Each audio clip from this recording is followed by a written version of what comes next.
Perkenalkan, nama saya Rahmanda Ayu Amalia Hidayah dengan NIM 2404080006. Saya akan menjelaskan materi titrasi kompleksometri. Tujuan dari praktikum titrasi kompleksometri ini yang pertama adalah mengetahui proses titrasi kompleksometri. Yang kedua adalah menentukan kadar kalsium dan magnesium dalam air sada dengan titrasi kompleksometri. Titrasi kompleksometri ini merupakan teknik analisis kuantitatif berdasarkan pembentukan senyawa kompleks antara ion logam dan ligan. EDTA yaitu digunakan untuk sebagai titran karena mampu membentuk kompleks yang stabil dengan ion logam. Keberhasilan titrasi kompleksometri sangat bergantung pada pH medium, sehingga digunakan larutan buffer untuk mengontrol pH selama proses titrasi.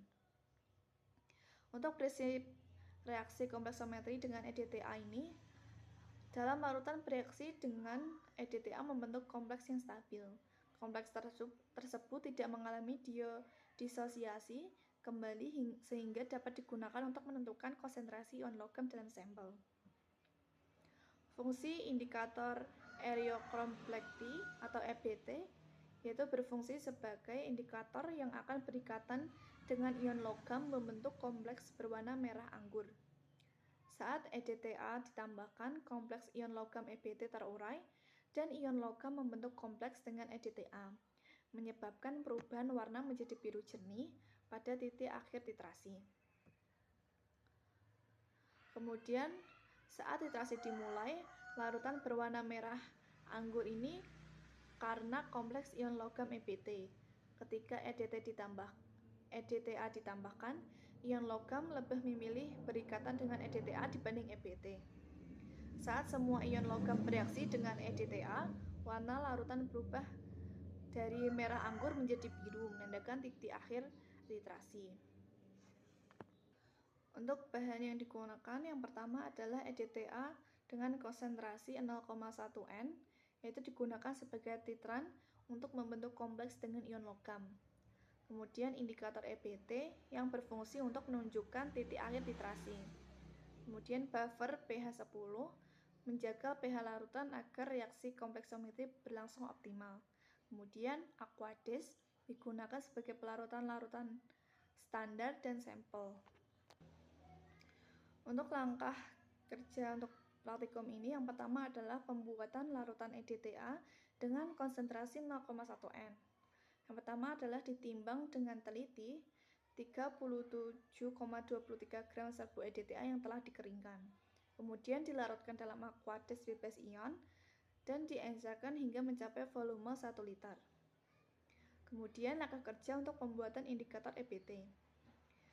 Terdapat dua metode.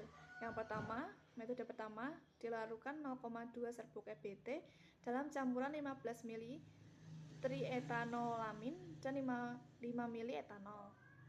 Kemudian metode yang kedua ditimbang 0,1 gram serbuk EBT dan dicampurkan dengan 10 gram NaCl lalu digerus hingga homogen.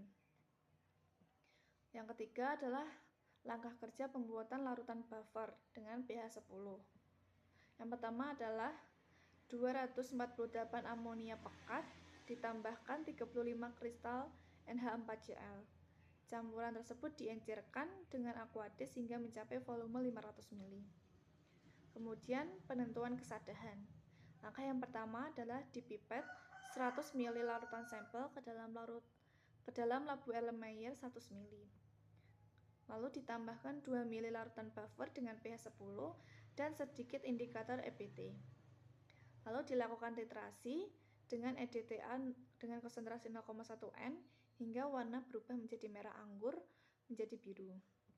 Lalu titrasi diulangi sebanyak 3 kali dan data pengamatan dicatat dan kemudian kadar Ca atau Mg dihitung.